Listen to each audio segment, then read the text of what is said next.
Hi. I love the feel here. It is so light and happy and fun and deep and precious and musical and entertaining and so I just am so honored to be here with you, and after the prayer and the reading and knowing it's Suzanne's birthday, it's just like just want to like party and just, you want a serious message or you want a really fun message? Well, I'm prepared, so you are going to hopefully have an inspiring message about, just love and prayer and what it's all about. But I just have to send Reverend Jill a blessing. She means a lot to me. I think so much of her. Can you hear me okay? Okay, good. And, thank you, Beverly, for being my new friend here. I have friends that traveled here for an hour and a half or so that I'm so excited to be with. The best mom I know and her son, Grant, Joni and Grant, they traveled here today. I didn't warn you that I was going to say hi or, publicly introduce you, so forgive me. But Grant is someone that has been with me in a teen group for years. And he grew up in the teen group. I grew up as a teen leader. And this boy is very precious to me, as his mom is too. And to see him here today just brings up that lump right here, that lump of love. So, my talk today is about prayer. It's about the importance of prayer. And being a hospital chaplain, wow, prayer is important to people. And the language doesn't matter so much. I pray for many people, and it's not in the same language as they understand. But their heart is opened. Their heart is opened. And my heart is opened when I pray. And anyone can pray. I work with children, and what a sense of joy they are. And they pray too, and the words aren't that important. I have an example. 3-year-old Reese prays out loud with conviction. Our Father, who does art in heaven. Harold is his name. And one little 4-year-old speaks with conviction. It's all about conviction, not about the words. Here's proof. And forgive us our trash baskets as we forgive those who put trash in our baskets. Now, isn't that the truth? And we're going to talk about the trash that we have in our baskets and that we put in other people's baskets today, too. I love to start out with a little humor. And nothing like kids, nothing like children. And I work with the suffering. Is that me, Joe? Am I just popping all over the place? Okay, well, I'll try to be a little more careful with... Do I have earrings? No. I forgot to put those on today. Okay. Maybe that's what it is. Okay. I know. So, I would just love to speak to you today about giving and receiving, about prayer. I have a couple of stories of patients that have stood out to me in such a way that it will bring the message into deeper meaning. We have just a little bit of time together, so I just want to make sure that I stay respectful. So, prayer. Are you ready to receive is the acronym from Living the Science of Mind that represents the 5 steps of treatment. Are you ready to receive the letters? R stands for recognition. We recognize that God is all there is. We talk about God as everything, which it is. And then we talk about the U is unifying with God. We stay there in that place until we feel our connection within. Because that's where God is. That's where love is. It's not out here. It is, but in order to recognize it, there's something we need to do within. I'll get to that in a little bit. Are you ready? The realization of the prayer. Here's the heart of what it's all about, is affirmatively speaking into the law that just does. That we do not believe in a withholding God. So there's nothing to withhold. We speak an affirmative prayer that says, this is what is showing up right here. I know, I receive. That's the R of the RUR. Are you ready? 2, T, is for thanksgiving. So grateful that whatever has been asked for has already been given. Ask as if it's already been given, and it shall be given unto you. Right? Sometimes we don't know what we want. Sometimes we don't know how to ask for it. It's important. And then after giving thanks, we release it. It has to go so it can come back home. Kind of like our children. They have to go, and then they always come back home. I always say, if I would have known how many times my first child would have come back home, I would have never cried so hard the first time she left. And so you let it go so it can come back, like a butterfly, like a thought, like whatever that is. Because sometimes when we hold too tight to things, they can't come in.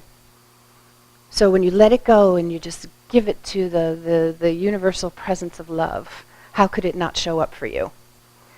So that's the are you ready to receive? But there's wisdom in the acronym itself. Ready to receive. Ready to receive. What does it mean to get ready to receive? There brings some awareness to the idea of there's something to do to get ready to receive. There's something to give to get ready to receive. There's something to give yourself to get ready to receive. You know, how many of us have had things manifest that were just like by default? You know, and life is always offering to us, so we get surprises. But there's a difference between receiving from default and receiving from intention. Intention is powerful. Intention is opening the way from which God goes first, and you follow into whatever it is that you are hoping. But there's a giving and receiving. There's a connection between giving and receiving in such a way that when it's in balance, there's no line. It's like they're married. They live inside one another. And receiving is just as important as giving, as we heard in Joanne's reading. Giving is just as important as receiving, and receiving is just as important as giving. Because when you receive someone's giving, and when you give, someone's receiving. I have a story to illustrate this. Oh, I love the story. I was with a patient who is struggling with cancer right now, and he talks to me every day, and it's such a privilege to be in that space at bedside with someone as they're going through things, and you know, they find meaning. Sometimes, you know, when people get ill, it's a fast track to meaning that they wouldn't have had if that experience didn't come. And everyone I talk to will tell me, I didn't know how loved I was. I didn't know till I got sick what was really important. You know, so I'm with a gentleman who's in his 60s now. Sorry. But he told me a story at bedside about how important his grandmother was. His grandmother was so important to him, and he talks about how loving she was and how much love she gave to him and how much love he received from her. And so we got to talking, and I said, well, you know, tell me about her. What do you remember? And he said, I remember, the first memory I have of my grandmother was when she was in the middle of the street with me, and she picked me up off the street. I was crying in the street. because that was the day that my mom and my dad separated. And Dad left, and my parents had a very volatile relationship. And my grandmother picked me up off the street and held me and brought me into her house and loved me and cared for me and fed me. And every birthday she was there, every Christmas she was there. She visited me in the hospital at times. I didn't even know she was there, but I saw stuff she brought home from the hospital in her house when I visited her. He said, this woman meant so much to me. And he was in his late 20s when she made her transition. And someone said to him, well, you know that wasn't your real grandma, right? It was the lady across the street who saw what happened and decided this little boy needed some love. And there's no blurred line, there's no definitive line, I should say, between giving and receiving. She took the first step to give. He received so much from her, and she received so much from him. And to think, a perfect stranger. This man thought that she was his grandma for 20-something years, and she was the healing. She was an angel of healing for him at the most difficult time of his life. And I love that story because I don't know if it took a lot of thinking. I think I'm going to go see who needs a grandma today. You know, I think it was more like stepping into her ability to give. And not even knowing the trajectory of what the relationship might come to. And he said, you know, sometimes I wondered who the people were in the pictures with her on her wall, but I never asked. And he saw him on the walls too. That it would never occurred to him that he wasn't hers. And that is the love of a perfect stranger. The giving and receiving that's possible. And when they live inside one another, there's so much of both to enjoy. So much of both to enjoy. And so, getting ready to receive. So that brings up a question such as, how do you get ready to receive? Maybe there's a block to receiving. Many of us have internal blocks to receiving. I think that's what we're all here to look at sometimes and work on. And I love that you're coming to this powerful place to deepen and shift before a crisis. I'm with people who are in a crisis and they're flailing. They have no idea. But you are looking at it from a place of non-panic. Oh my gosh, I need God. I never thought this would happen to me, and I need God. Well, the time to anchor into what you know, which is what we grow in at Centers for Spiritual Living. It's such a practical and real deepening of understanding, isn't it? Do you feel that way? I found it, was hungry, am still hungry. And that is the climb inside to a deeper knowing is what I live for. That climb inside of, oh wow, that just took me deeper. Oh wow, okay, my consciousness just got bigger. And that's the thing about opening inside. That's the getting ready to receive, is by opening inside somehow. Opening inside somehow. And what that means is, it's stretching, or maybe it's relaxing in control, or maybe it's self-love, or it's something within. Because like I told a specific patient who said to me, prayer doesn't work. I'm on every prayer list possible, and I'm dying. Tell me about your God, chaplain. Whoa. And this is someone who kept me at arm's length, and I was just friendly too. And one day he's flagging me down. I want to talk about your God. Come here. Uh-oh. Now I stood in my power. And I entered that room and said, how can I help you? Prayer doesn't work? Can't God throw me a bone? I'd like to enjoy a meal or be able to walk out of here. So we did some exploring about that, and what it boiled down to was that he was afraid. He was closed inside because he was afraid. And when I asked him, so what is the box holding? That you need prayer answered exactly for God in order for God to be real to you. We have this box, and this happened to be a little box. I need to be healed.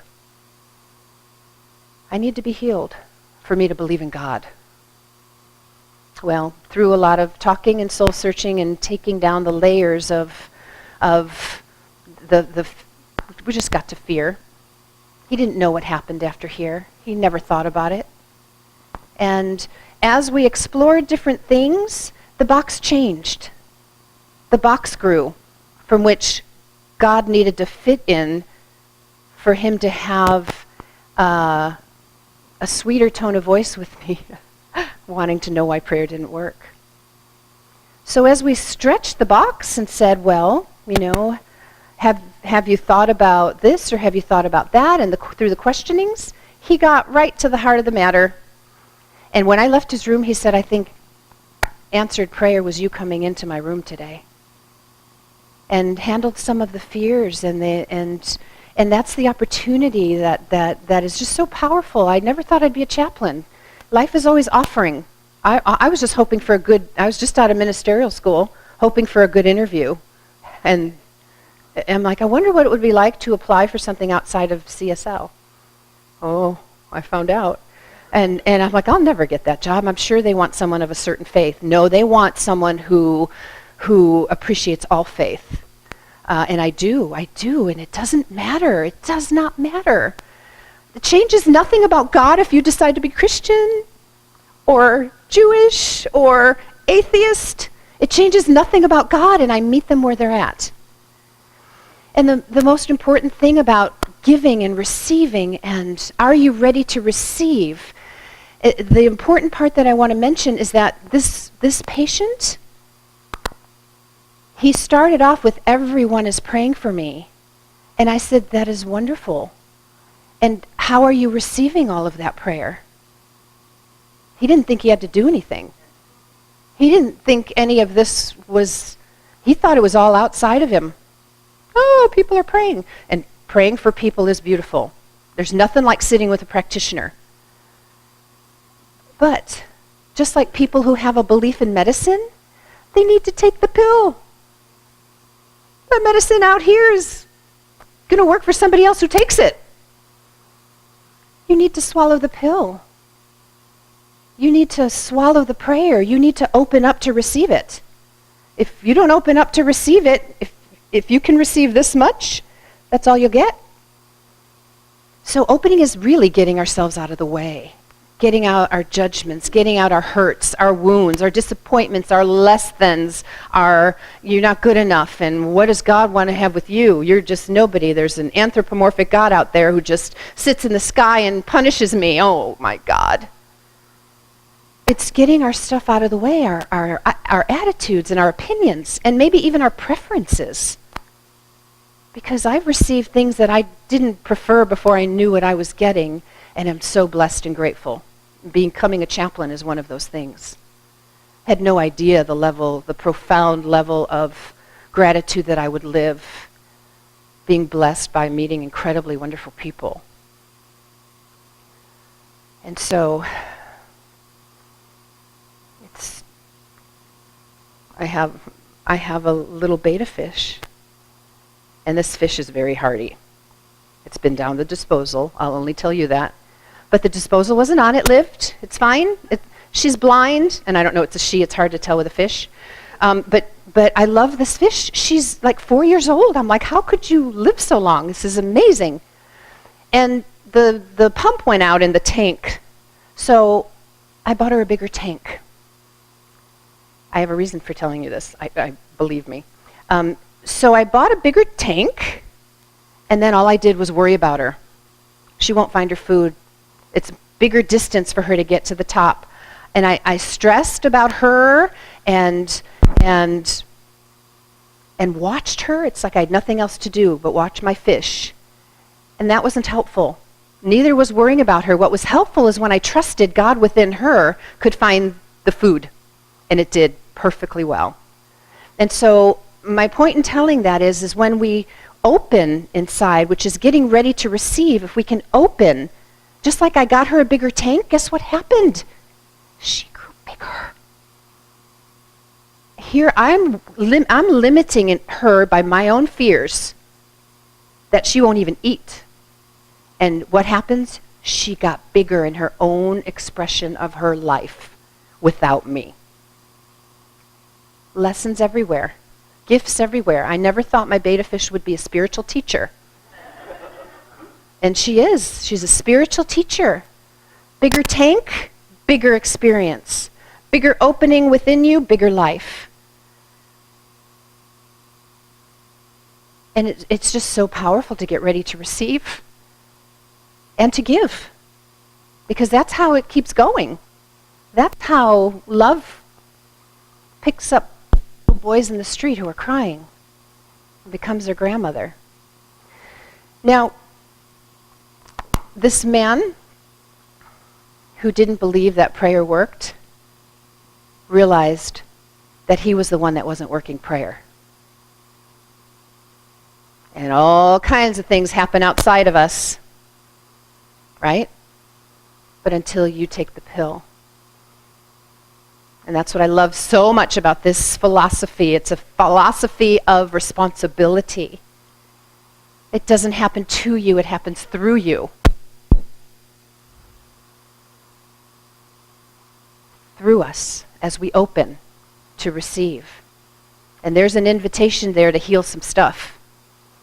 That's what it's all about. That's why we take classes. That's why we come to church. That's why we talk to one another. That's why we pray. Prayer is an incredible bridge, and people of all languages and all faiths know that prayer is a bridge to connect us to what is greater than we are.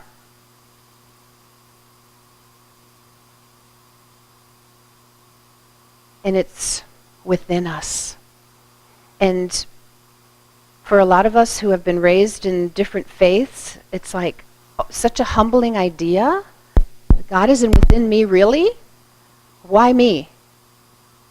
But the truth is that if God, I didn't say God was in only me.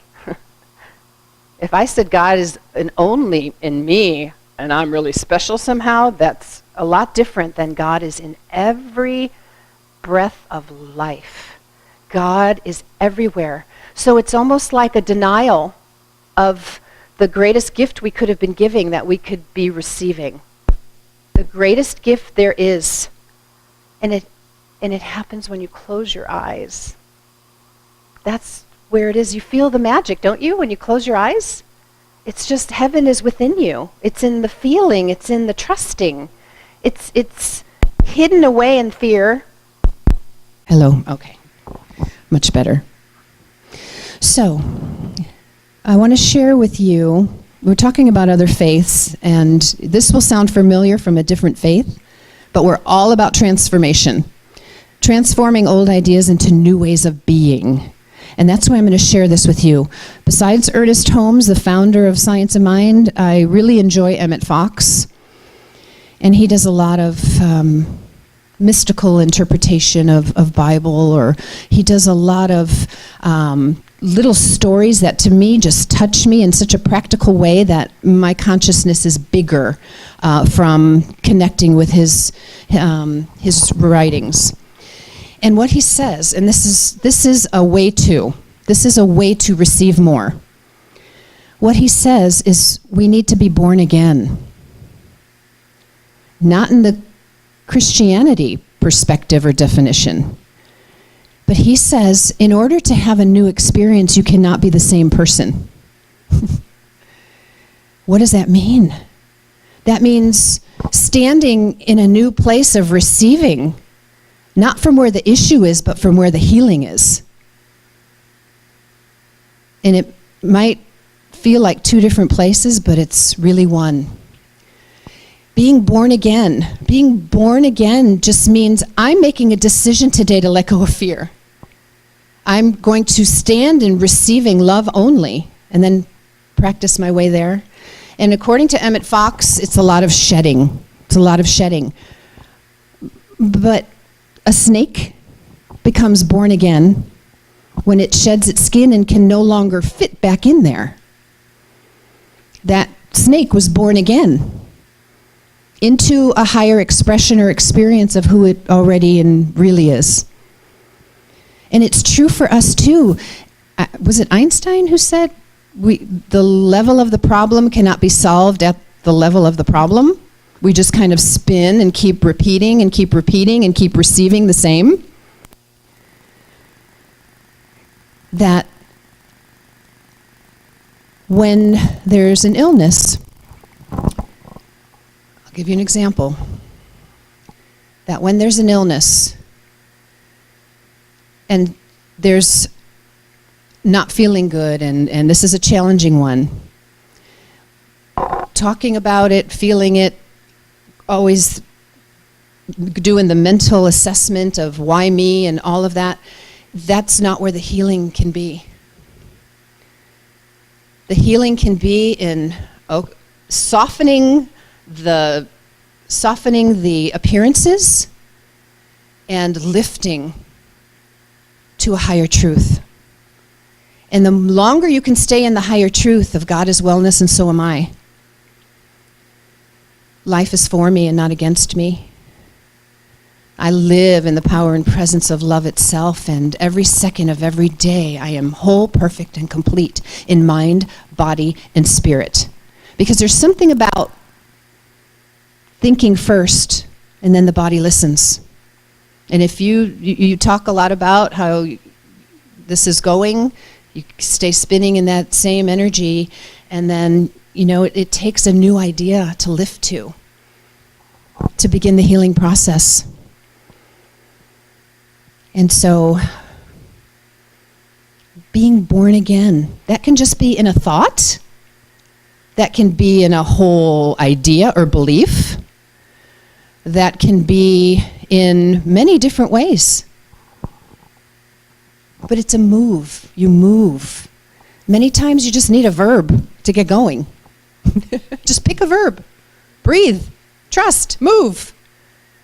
Connect. Go higher. Look up. Look in. Just pick a verb. If you're stuck in something you don't want, that's all you have to do. See a practitioner and move within you to a higher ground than the one you're accepting. And one of my, I better stop here. So I'm just going to share one quick little story to sum this up, because giving and receiving are the most important aspects of love and goodness and well-being, and knowing that life is for you. Life is for you. My granddaughter went to Disneyland, and she couldn't wait to call me. She was so excited. Grandma, she calls me Gigi. Gigi, you're not going to believe what happened. What happened, honey?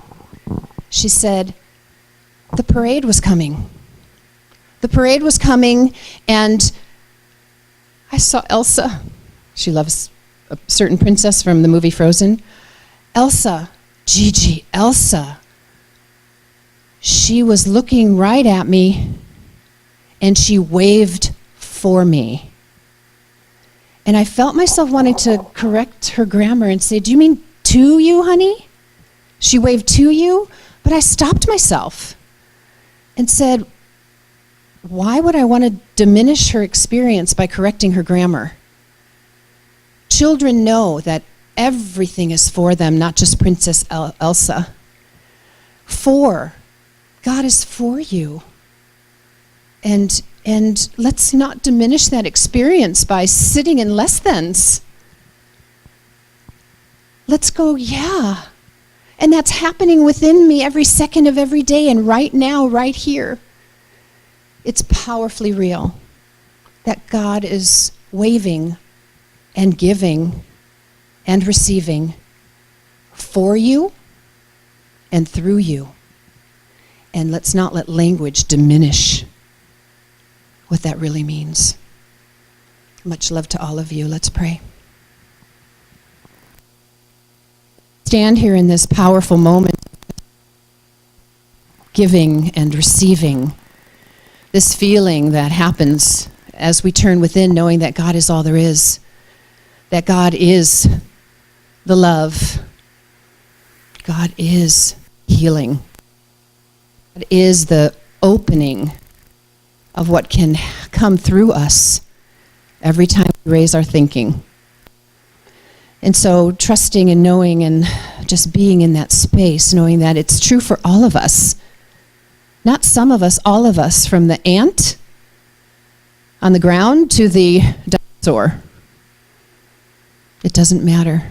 It's everywhere present. And so I know for all of us that as we grow our containers and our tanks and we trust God to feed us, that we can let go of any fear, any worry, any idea of what is not working and turn it into what is working. And that we do that here today. That we find an inspired moment to let God in, to let love in to any issue or concern or challenge. And I know that powerfully for all of us today, that there isn't anything withholding from anyone. And so I just give thanks for being here today, and just give thanks for all of you giving your time to be here today, and what a joy it is to give and receive so much here. And so I just thank God right here and right now for this center and for all the beauty that happens here. What a blessing. I give thanks for it. I know it is so. And as it circulates around the world, we are all better for it. And so I just give so much love into that law and allow it to become greater and greater expressions of health, wholeness, and life itself. And I release and I let go, and so it is. Amen.